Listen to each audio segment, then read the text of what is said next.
அந்த விக்கி மறுபடியும் காலில் மெசேஜ் ஏதாவது பண்ணானா? இல்ல அண்ணி. அப்புறம் ஏன் இவ்வளவு டென்ஷனா இருக்க? விக்கி ஜன்னல் கிட்ட வந்து நிக்கிற மாதிரி எனக்கு கனவு வந்துச்சு அண்ணி. அப்புறம் நான் தூங்கிட்டு இருக்கும்போது கதவு திறந்து உள்ள வந்து கத்தி எடுத்து குத்துற மாதிரி கனவு கண்ட அண்ணி. பார்வதி, நீ நடந்ததையே நினைச்சு பயந்துகிட்டு இருக்க. அதான் இப்படி எல்லாம் கனவு வருது. நீ முதல்ல உன் மனசுல இருந்து அது எல்லாத்தையுமே தூக்கி தூர போடு. அப்பதான் பாஸ்கர் கூட நீ நிம்மதியா சந்தோஷமா ஒரு வாழ்க்கையை வாழ முடியும். முயற்சி பண்ற அண்ணி. உங்களதான் ரொம்ப கஷ்டப்படுத்துறேன்ல. சாரி அண்ணி. நீ எதுக்கு இப்ப எனக்கு சாரி எல்லாம் சொல்லிக்கிட்டு இருக்க? உங்க அண்ணன் கிட்ட எங்க நீ சொல்லிடுவியோ நான் ரொம்ப பயந்துகிட்டே இருந்தேன். ஏன் அண்ணி? அண்ணன் கிட்ட சொல்ல வேணாமா? அண்ணனுக்கு தான் விக்கி பிரச்சனை தெரியும்ல. விக்கி பிரச்சனை தெரியும், ஆனா அர்ச்சனா பண்ணது இப்போதைக்கு தெரிய வேண்டான்னு தோணுது. ஏற்கனவே நகை விஷயத்துல வேற அர்ச்சனா மேல ரொம்ப கோவப்பட்டாரு. இப்ப செந்திலும் அர்ச்சனா மேல ரொம்ப கோவமா அர்ச்சனா கிட்ட பேசாம இருக்கும்போது சரவணனுக்கு இந்த விஷயம் தெரிஞ்சு அவகிட்ட போய் சண்டை போட்டா அது நல்லா இருக்காதுல்ல. எப்படி அண்ணி அவங்கள உங்களால மன்னிக்க முடியுது? அவங்களுக்காக உங்களால எப்படி யோசிக்க முடியுது? இல்ல பார்வதி, அர்ச்சனா மேல எனக்கும் ரொம்ப கோவம் தான். நான் அவளை பத்தி யோசிக்கிறத விட உன்னையும் அத்தையும் மாமாவையும் பத்தி தான் நான் யோசிக்கிறேன். புரியல அண்ணி. இப்ப உங்க அண்ணனுக்கு தெரிஞ்சு அர்ச்சனா கிட்ட சண்டை போட்டு பிரச்சனை பெருசாகி அத்தை மாமாக்கு விஷயம் தெரிஞ்சா என்ன ஆகும்னு கொஞ்சம் யோசிச்சு பாரு. உங்க அண்ணன் கிட்ட நிச்சயமா நடந்ததை சொல்லணும். ஆனா அவரும் ரொம்ப நாளைக்கு அப்புறம் இப்பதான் கொஞ்சம் சந்தோஷமா இருக்காரு. இப்ப போய் இத சொல்லி அவரை மறுபடியும் கஷ்டப்படுத்த வேண்டாமேன்னு தோணுது. அதனால இப்ப அவசரமா போய் அவர்கிட்ட எதுவும் சொல்ல வேண்டாம். நேரம் பார்த்து நானே அவர்கிட்ட சொல்லிக்கிறேன், சரியா? என்னால எல்லாருக்குமே ரொம்ப கஷ்டம். நான் தப்பு பண்ணிட்டேன், ரொம்ப பெரிய தப்பு பண்ணிட்டேன். ஐயோ பார்வதி, நான் இப்பதானே சொன்னேன். இனிமே நீ இப்படி எல்லாம் பேசக்கூடாது. நடந்ததெல்லாம் மறந்துட்டு சந்தோஷமா இருக்கணும். எல்லார்கிட்டயும் சகஜமா சந்தோஷமா சிரிச்சு பேசணும்னு நான் சொன்னேன்ல. இது பாரு, படிப்புல கவனம் செலுத்து. இங்க பாரு, டல்லா இருந்தா பாட்டு ஏதாவது வச்சு கேளு. எங்கேயாச்சும் வெளியில போகணும்னு தோணுச்சுன்னா என்கிட்ட சொல்லு, நான் உன்னை கூட்டிட்டு போறேன். சரிங்க அண்ணி. முடிஞ்ச வரைக்கும் உன்னை நீ பிஸியாவே வச்சுக்கோ. அப்பதான் தேவையில்லாத எண்ணங்கள் உன் மனசுல வராம இருக்கும். புரிஞ்சுதா?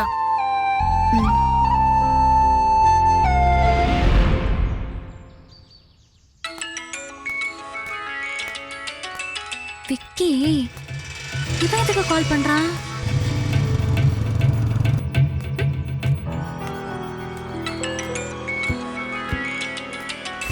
எதுக்கு திரும்ப திரும்ப போன் பண்ணிட்டே இருக்கான்? விட மாட்டான் போல இருக்கே. பேசி தொலைவோம். ஹலோ, எதுக்கு திரும்ப திரும்ப போன் பண்ணிட்டே இருக்க? நான் தான் கட் பண்றேன்ல. நம்பரை கேட்டு வாங்கினது. ஐயோ சாரி. நம்பரை மிரட்டி வாங்கினது நீங்க தானே? இப்ப பேச பயப்படுறீங்க? நான் கடையில கொஞ்சம் பிஸியா இருக்கேன். எனக்கு இப்ப பேசலாம் நேரம் இல்ல, அவ்வளவுதான். கொஞ்சம் திரும்பி பாருங்க.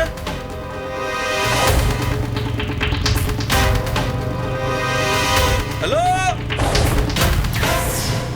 பக்கத்துல வந்து பேசுறேன். போன் பேசினே ஓட்டினா தப்பு.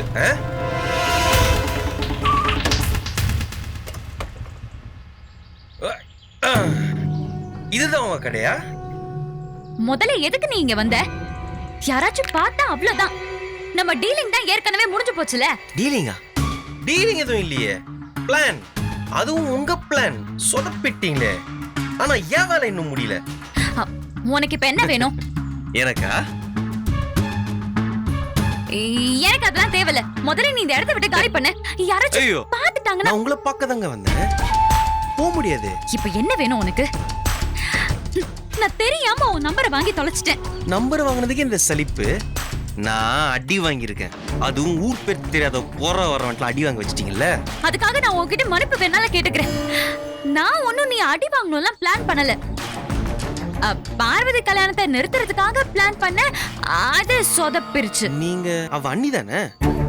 அவ கல்யாணத்தை நிறுத்துறதுனால உங்களுக்கு என்ன லாபம்? எதுக்கு அப்படி பிளான் பண்ணீங்க?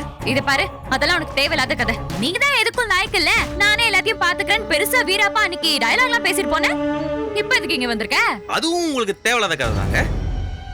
அந்த விஷயம் என்னன்னு சொன்னா நான் உங்களுக்கு ஹெல்ப் பண்றேன். அதுக்காக தாங்க கேக்குறேன். என்ன இவனை எப்படி நம்புறதுன்னு யோசிக்கிறீங்களா? நீங்க என்ன தாராளமா நம்பலாம். நீங்க என்ன பிளான் பண்ணி அடி வாங்க வச்ச மாதிரி ஒரு சொதப்பலான பிளான கண்டிப்பா சொல்ல மாட்டேன். ரொம்ப பீத்திக்காதனே. ஏதோ நான் போட்ட பிளான் சொதப்பினனாலதான் இப்ப நீ என்ன தேடி வந்திருக்க. இது கூட புரியாத அளவுக்கு நான் என்ன அரமெண்டலா? நீங்க ஒரு அரை மென்டல்னு நான் எப்படி என் வாயில சொல்லுவேன்? ஏய், அவ்வளவுதான் உனக்கு. சாரி இல்ல, என் பிளான் சொதப்பினால நீங்க ஒண்ணு அடி வாங்கலையே. சொல்லுங்க. இங்க பாருங்க, இப்ப பார்வதி கல்யாணத்தை நீங்க எதுக்கு நிறுத்த ட்ரை பண்றீங்க? ஏன்னா பாஸ்கர் என் தங்கச்சிக்காக நான் பார்த்த மாப்பிள்ள.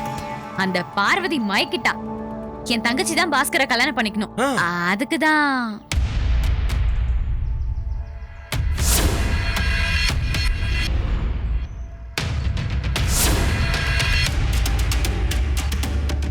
எங்க பையனுக்கு உங்க பொண்ணை கட்டி கொடுக்க உங்களுக்கு சம்மதமா? நீங்க ஏன் பொண்ணை பார்த்ததே இல்ல? இவங்க பார்க்க வந்தது என்னோட தங்கச்சிய. நாங்க பொண்ணு கேட்டு வந்தது இவங்க பொண்ணு பார்வதியை தான்.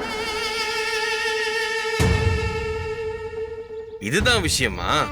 ஆமா, என் தங்கச்சி என்னடானா அந்த பாஸ்கரை தான் கல்யாணம் பண்ணிப்பேன்னு பிடிவாதமா இருக்கா. நான் அந்த பார்வதி கல்யாணத்தை நிறுத்தணும்னு நினைக்கிறதுல என்ன தப்பு?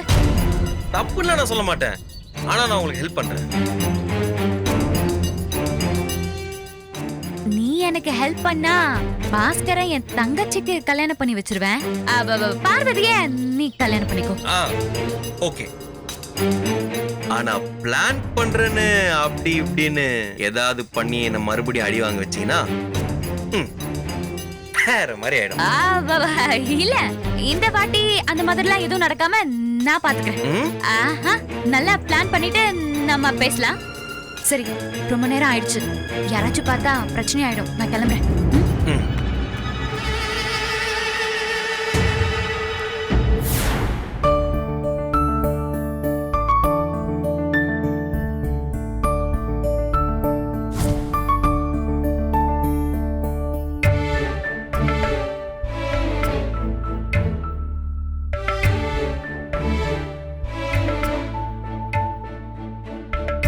குளிச்சுட்டு வந்துட்டீங்களா?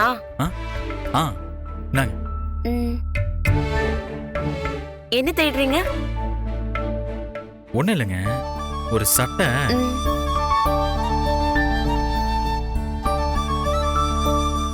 என்ன சட்டைன்னு சொல்லுங்க, நான் வேணா எடுத்து தரேன். இல்லைங்க, நானே எடுத்துக்கிறேன். எங்க போச்சுன்னு தெரியலையே.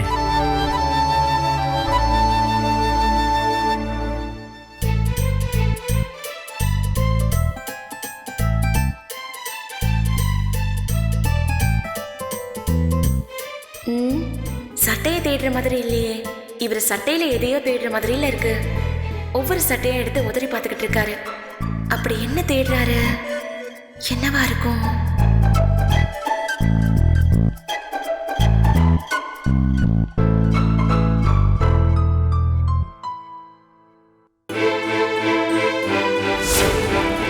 உங்க விரல்ல போட்டிருந்த அந்த மெட்டி அதை காணும். ரொம்ப டைட்டா இருந்துச்சு, அதான் தூக்கி போட்டேன்.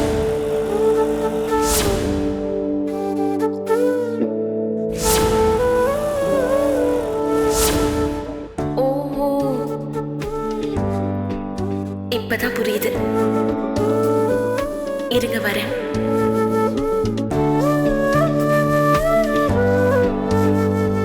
நீங்க தேடுறது இதுதானே?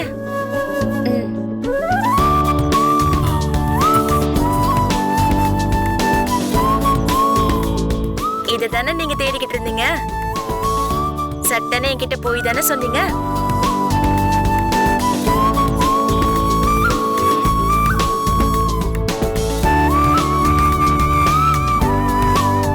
இத எப்படிங்க கண்டுபிடிச்சீங்க?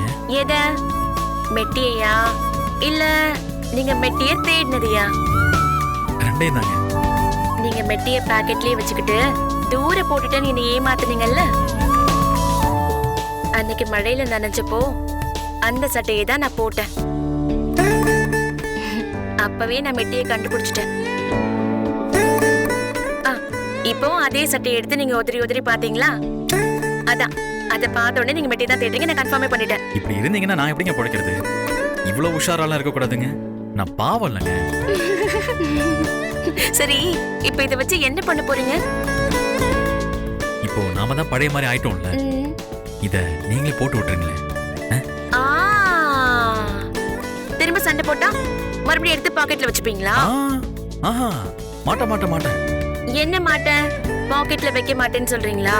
இனிமே சண்டையெல்லாம் போட மாட்டேன்னு சொல்றேங்க. உங்களுக்கு கல்யாணம் ஆயிடுச்சுன்னு எல்லாருக்கும் தெரியணும் தானே இந்த மெட்டியை கையில போட்டு விட சொல்றீங்க? ஆஹா, இல்லைங்க. இத போட்டுக்கிட்டா எப்பவுமே நீங்க என் கூடவே இருக்கிற மாதிரி இருக்கும்.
மயில காலையில வெண்டைக்காய் வாங்கிட்டு வந்தது யாரு?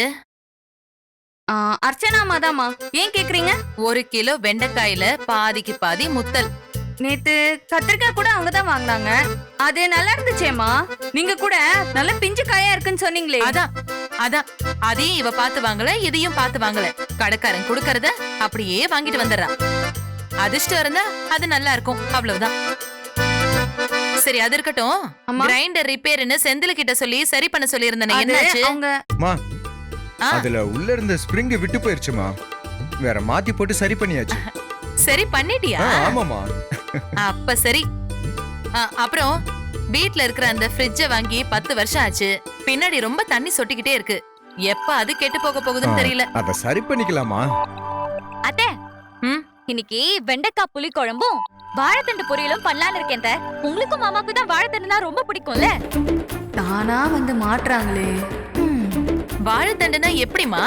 நல்ல முத்துனதா அழுத்தமா பார்த்து வாங்குனியா? ஆமா அத்தை, நல்லா கிள்ளி பார்த்தனா அப்ப கூட வரல. நல்லா நல்லா அழுத்தமா இருந்துச்சு. அப்புறம் இந்த பீன்ஸ் வந்து அப்படியே நாறு நாரா இருக்கணும். அப்புறம் பீட்ரூட்ட நல்ல கல்லு மாதிரி பார்த்து வாங்கணும். முக்கியமா வெண்டைக்காய், அத உடைச்சாலும் உடைய கூடாது, அவ்வளவு அழுத்தமா இருக்கணும். அப்பதான் அதை வச்சு சமையல் செஞ்சா நல்ல ருசியா இருக்கும். என்ன செந்தில? கல்யாணமாகி இத்தனை வருஷமாச்சு, இன்னும் காய்கறி கூட பார்த்து வாங்க தெரியல. வாங்கிட்டு வந்த வெண்டைக்காய் ஒவ்வொன்னும் முத்தலா இருக்கு. ஏண்டா செந்தில, நீயாச்சும் கொஞ்சம் இதெல்லாம் இவளுக்கு சொல்லி கொடுக்க வேண்டாமா? இல்லம்மா, அதெல்லாம் நல்லாவே தெரியுமா. ஏதோ இந்த வாட்டி தெரியாம வாங்கிட்டு வந்துட்டாமா. தெரியாமையா? ஆமாத்த, மத்தபடி நான் நல்லா பார்த்து வாங்குவேன். நீங்க வேணா பாருங்க, இன்னைக்கு நான் சமையல் எப்படி சூப்பரா செய்யறேன்னு பாருங்க. மாமாக்கு உளுந்த வடை செய்யலான்னு கூட யோசிச்சிருக்கேன். எதுக்கு? அவர் 10 வடைய தின்னுட்டு வயித்து வலி அலையறதுக்கா? சரிங்க, அப்போ வடைய மட்டும் விட்டுட்டு மத்த சமையல் வேலை எல்லாத்தையும் நான் பாத்துக்கிறேன். வீட்டை கிளீனா மா போட்டு தொடச்சிடுறேன். துணி ஏதாவது இருந்தா சொல்லுங்க, நானே துவைக்கிறேன். என்னாச்சு உனக்கு இன்னைக்கு? ஒரு வேலை சொன்னாலே ஓடி ஒளிவியே. இப்ப தேடி வந்து அது செய்யறேன் இது செய்யறேன்னு அடுக்குற. இல்லத்த, சும்மாதான். உன்னை பத்தி எனக்கு தெரியாதா? இப்ப எதுக்கு எனக்கு நீ இவ்ளோ ஐஸ் வைக்கிற? இவளுக்கு என்ன காரியம் ஆகணும்? ஐயோ அத்தை, என்ன பத்தி இப்படி நினைச்சிட்டீங்களே? அப்படிலாம் எதுவுமே இல்லத்த. நிஜமாவே நான் வேலை பாக்குறேன்னு தான் சொல்றேன். என்னைக்கும் இல்லாத திருநாளா இன்னைக்கு வந்து கேக்குறியே? அந்த சந்தேகத்துலதான் கேட்டேன். அத்தை, நீ எங்கம்மா கிளம்பிட்ட? அத்தை, மளிகை சாமான் இல்ல, வாங்கி வைக்க சொல்லி அவர் சொன்னாரு. லிஸ்டும் காசும் கொடுத்துட்டு போயிருக்காரு. அதுக்குதான் நான் போறேன் அத்தை. சரி சரி போ. நாம வழக்கமா வாங்குற அண்ணாச்சி கடை தானே? ஆமா அத்தை, அங்கதான். அவர் எனக்கு ஒரு 30 ரூபாய் பாக்கி தரணும். அத கழிச்சிட்டு பாக்கியை கொடுத்துரு. சரிங்க அத்தை, நான் போயிட்டு வரேன். மயிலு அம்மா. போய் ஒரு காப்பி போட்டு எடுத்துட்டு வரியா? ஆ. தலை வலிக்கிற மாதிரி இருக்கு. சரிங்கம்மா. ஏய், ஏய், இரு இரு. இப்ப எதுக்கு பறக்குற? இவ போய் காப்பி போட்டு எடுத்துட்டு வருவா. நீ இரு. நீ போய் போட்டு எடுத்துட்டு வா. சரிங்கம்மா.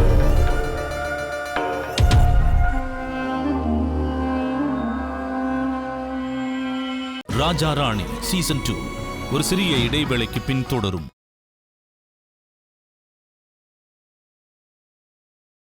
ராஜா ராணி சீசன் 2 தொடர்கிறது. அத்தை, ம், உங்ககிட்ட ஒரு முக்கியமான விஷயம் சொல்லணும்.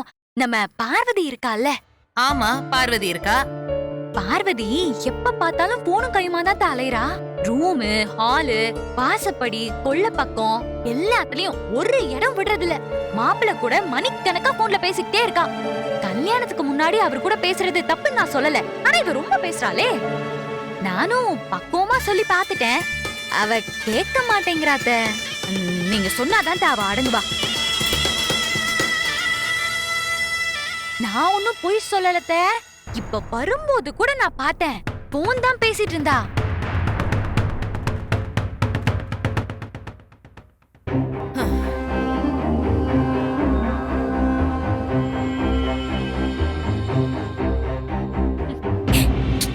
ஏய், எதுக்கு இப்படி தேவையில்லாம மூக்கடி படுற?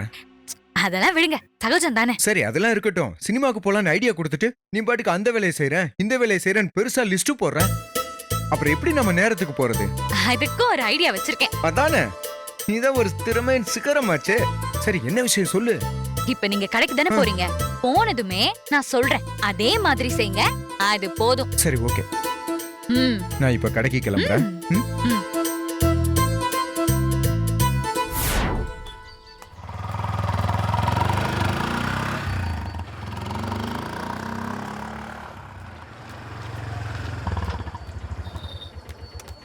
சந்தியா,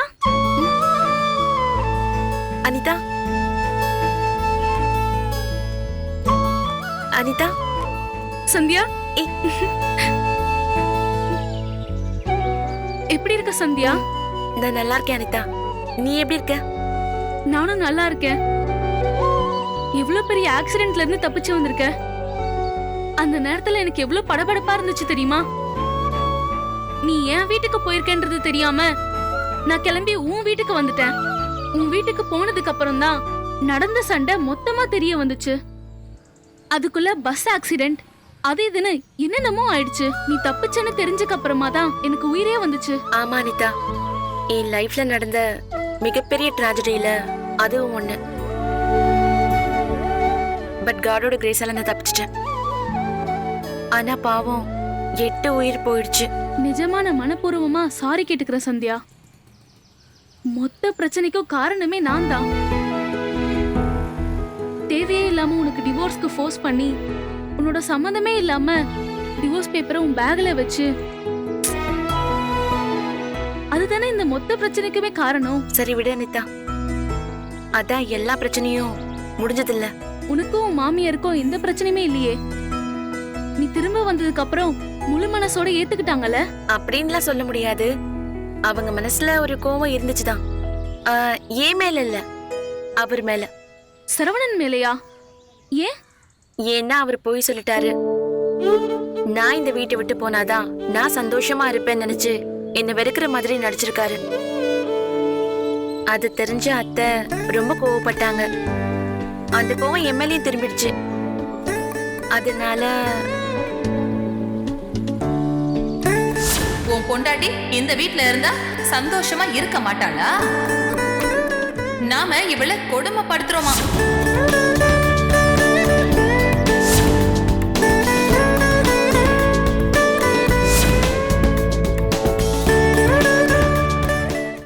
சண்டை காட்சியில ஆரம்பிச்சு சென்டிமெண்ட் காட்சியில முடிஞ்சிருக்கு. ம், நீயும் சரவணனும் ஹாப்பியா இருக்கீங்கல்ல, அதுதான் முக்கியம். ரொம்ப ரொம்ப ஹாப்பியா இருக்கும். சொல்ல போனா முன்னாடியை விட இப்பதான் நாங்க ரொம்ப சந்தோஷமா இருக்கோம். ஓ, அவர் என்கிட்ட கொஞ்சம் மனசு விட்டு பேச ஆரம்பிச்சிருக்காரு. இனிமே எனக்கு பிடிக்காதுன்னு நீங்களா ஒரு முடிவெடுத்து எதையும் செய்யாதீங்கன்னு அவர்கிட்ட சொல்லிட்டேன். சூப்பர் சந்தியா. அந்த சந்தோஷம் உன் முகத்திலே தெரியுது. யோசிச்சு பாரு, அவரோட படிப்பு, வேலை, இது எல்லாமே 2வது பட்சம். யாரா இருந்தாலும் தனக்கு பிடிச்ச வாழ்க்கையை விட்டு கொடுக்கிற மனசு யாருக்கு வரும் சொல்லு? இந்த ஜென்மத்துல நான் வாழ போறது அவரோட மட்டும்தான். எங்களை யாராலையும் பிரிக்கவே முடியாது. எல்லாத்தையும் தாண்டி கடைசியில நீங்க 2 பேரும் சந்தோஷமா இருக்கணும், அதுதான் முக்கியம். அப்படின்னா இந்த நேரத்திலயும் ஐபிஎஸ் கனவை பத்தி அவர்கிட்ட சொல்லிட வேண்டியதானே? அவரு கண்டிப்பா இதை புரிஞ்சுப்பாருன்னு நினைக்கிறேன்.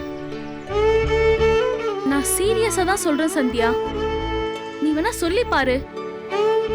உனக்காக இவ்ளோ தூரம் சப்போர்ட் பண்ற சரவணன் இதுல மட்டும் விட்டுருவாரா என்ன? முதல்ல அவர்கிட்ட பேசினா தானே அவரோட எண்ணம் என்னன்றது தெரிஞ்சுக்க முடியும். சரி அனிதா, நேரம் வரும்போது நானே பேசுறேன். நேரம்லாம் வராது சந்தியா, நீ தான் நேரத்தை உருவாக்கிட்டு பேசணும். என்ன கேட்டா சூட்டோட சூட இப்பவே பேசிடுறது நல்லதுன்னு தோணுது. நாளாக நாளாக உன்கிட்ட குழந்தை அது இதுன்னு நிறைய எதிர்பார்ப்பாங்க. அப்புறம் ஐபிஎஸ் கனவை இன்னும் 4-5 வருஷத்துக்கு இழுத்து மூட வேண்டியது இருக்கும். இந்த விஷயத்தை தள்ளி போடாத சந்தியா, அவ்வளவுதான் சொல்லுவேன். சரி, நான் இப்பவே போய் பேசி பாக்குறேன். என்ன சொல்றாருன்னு பாப்போம். Super Sandhya, all the best. நல்ல விஷயத்தோட எனக்கு ஃபோன் பண்ணு. வரட்டுமா? சரி, Bye. பாய்.